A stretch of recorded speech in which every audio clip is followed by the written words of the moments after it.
got to look that way. No, you were perfect. Yeah, there you go. It's amazing. There. Covering up Jack is perfect, actually. Yes, it is. Yes, it is. Recast. Okay, well, yeah. Yeah.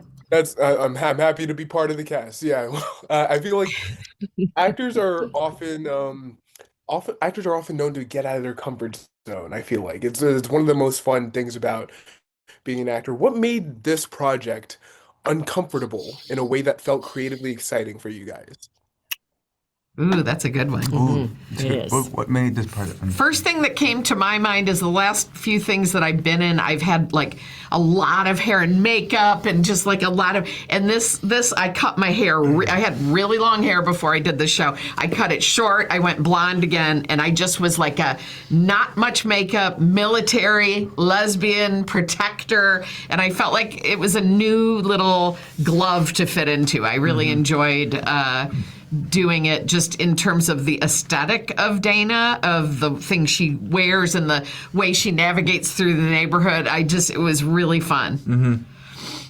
I was very happy to be playing somebody who wasn't rich and snobby, which I've done too much. It's so weird how people continue to typecast, and I've done so many other things, but those are the things that tend to come my way. But I was playing somebody who was very ordinary, and I had just done Palm Royale, where I played somebody who's extremely disturbed, living in a tunnel. So, yeah, it was bizarre.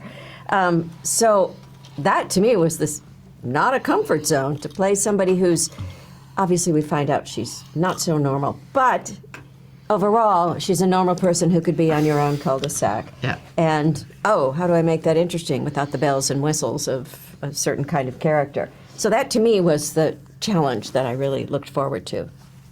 I think, when you asked the question, I thought of something completely different. I thought of what was I uneasy about, and that was the tone of the show. And I remember reading it, and I was like, this is going to be really hard to do. Because it balances that line of comedy and drama and creepy, eerie, thriller, quirky, whimsy, mysterious, all of this kind of stuff, right? And how do we get it to a point that it all lands? And then I was like nervous, and then I saw it, and I was like, oh my goodness.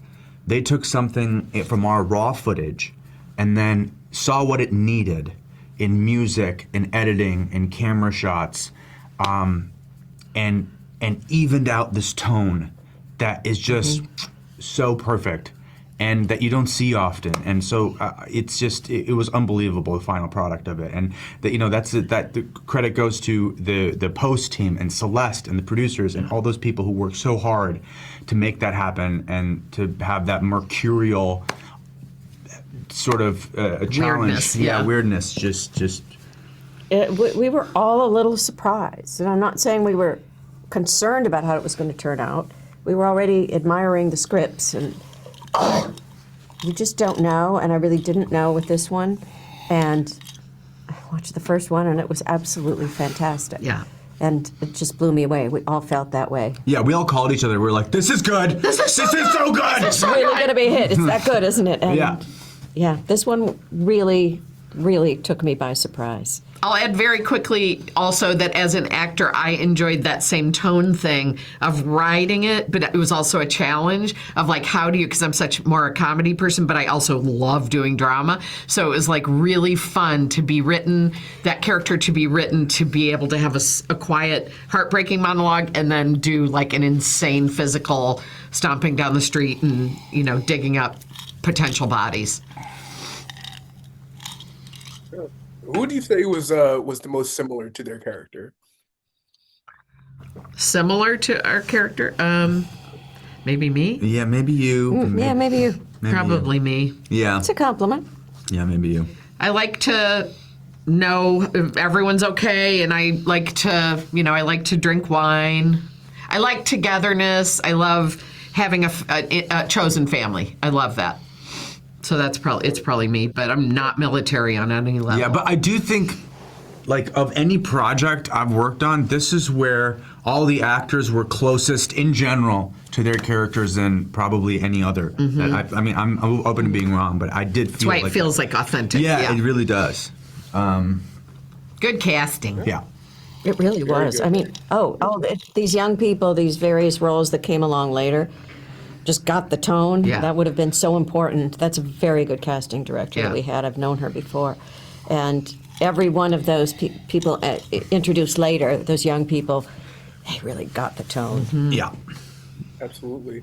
Well, I'm going to wrap this up by saying, Julia, I watched you growing up on Drake and Josh, and you were amazing on that show. Well, welcome to And everyone else in the room. Yeah. We already talked about that. I could love have it. guessed that from your age. It's like those are the people who always stop it me. was my childhood thing. Yeah, right. Of course. So, Yep. Mrs. Ixter, yeah.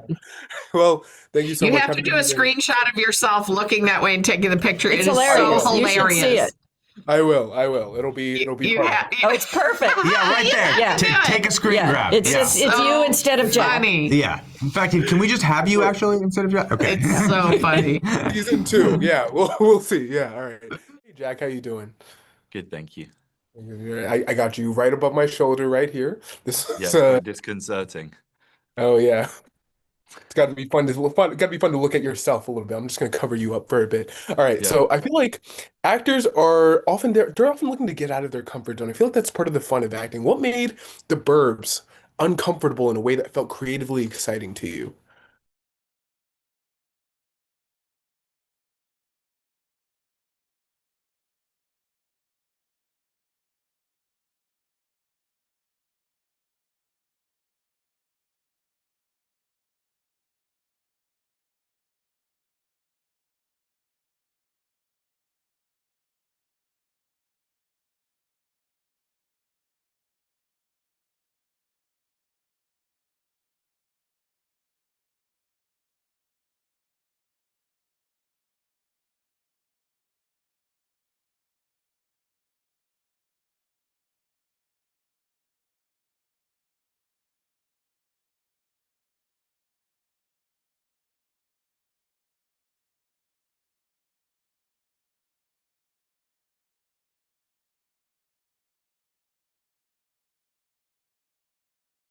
Yeah. And so while you were filming this, was there ever any moment on set where you realized, maybe this is a little bit darker and weirder than I expected it to be? And did you lean into it at all?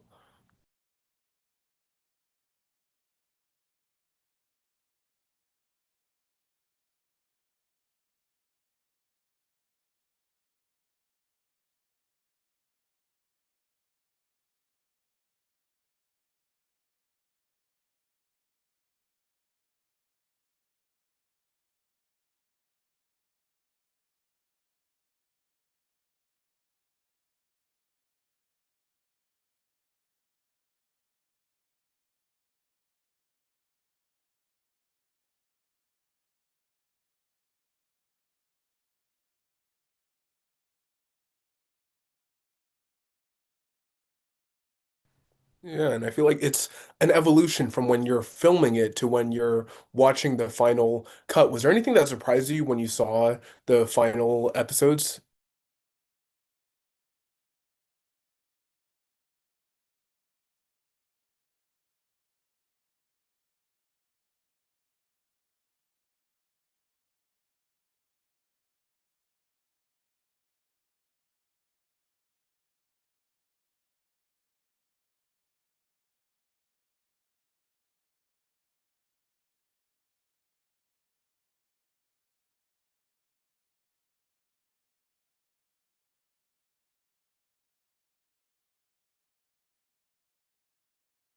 Percent where I'm on screen that I could give all, give or leave. Right. Of course. Well, I mean, I guess looking back at the experience of filming this, do you have a favorite memory from the set that made this experience special for you?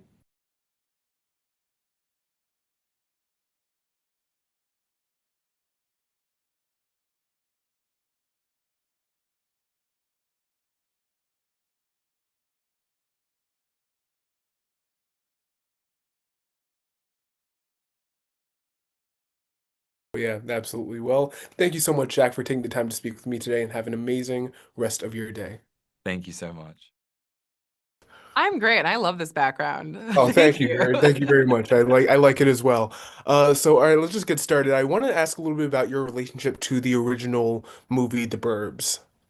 Yeah, absolutely. So the movie came out when I was quite little. So I didn't see it until probably, in my early tweens. And it was definitely the movie that I watched in a friend's basement and was absolutely terrified by and didn't quite yet understand the genius of the commentary. But revisiting it as an adult, I was like, oh, this is so funny. This is so smart. This is so sharp.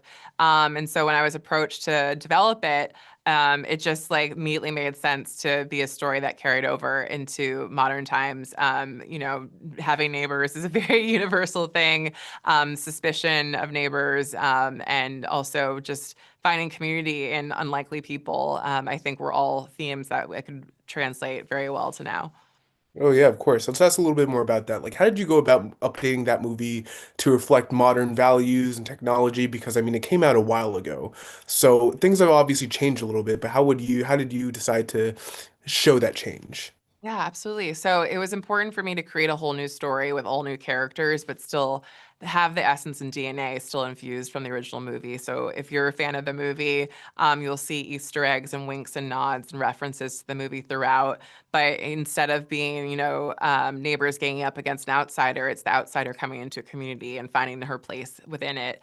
And also, creating a mystery that builds off of the lore of the neighborhood and kind of is still present and still dangerous. And it's about a community trying to keep itself safe and also about, banding together in a found family, which I think, everyone can relate to, whether it's from the 80s or now.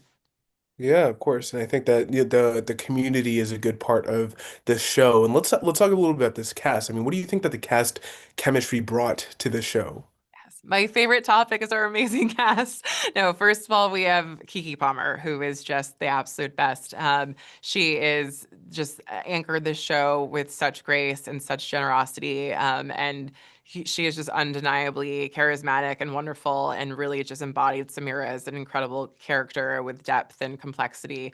And then we have all these comedian all-stars that surround her. And I think for all of them and it was just really exciting for them to tackle these roles that are both obviously funny and quirky, but also have real emotional depth as well. And I think audiences will be excited and surprised to see people who they think they know one way really carry a lot of range into these characters, and are all characters that you want to hang out with. And the cast, we had so much fun making this show together, and they all became buds and had fun and would crack each other up. And I think that fun is really, really felt in the show. Yeah, looking back at this experience, I mean, do you have a favorite memory from set that made the whole thing special for you? It's definitely the day we shot the sardine scene, which is an iconic scene in the movie, and we always knew that we wanted to have our own version of that scene. And that was a day Mark and Paula and Kiki are all sitting on the couch, and they just were cracking everybody up. They were ad-libbing all the time. Some of the ad-libs are in the final cut, and when the crew starts giggling, you have some magic happening. And we would have to cut, and the sound guys would like shush us because everyone was laughing and giggling. They were giggling, the crew was giggling. And so that was just a really fun day. It felt like when everyone really clicked and the tone really clicked, and it was just so fun. Yeah, I feel like that's a good indicator that that it's working, and you're seeing it live, I feel like, right? Yeah. Exactly. And now obviously, you're like on set and you're seeing how this is going on. But what surprised you when you saw the finished cut for the first time? Well, the finished cut really happens. Post-production is so fun. So that is a really hands-on experience. So I'm sitting with the editors every day with some of our producers, and we're really moving stuff around like a fun Tetris game. And certain scenes are like, okay, we have a cut of them saying this a little sad, so we'll use this and play off of this and trying to find the cutting pattern to make the joke land.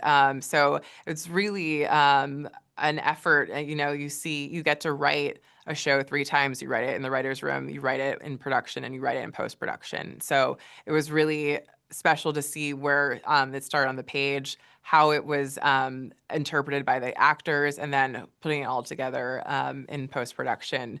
It evolves, but it ends up exactly how it should be.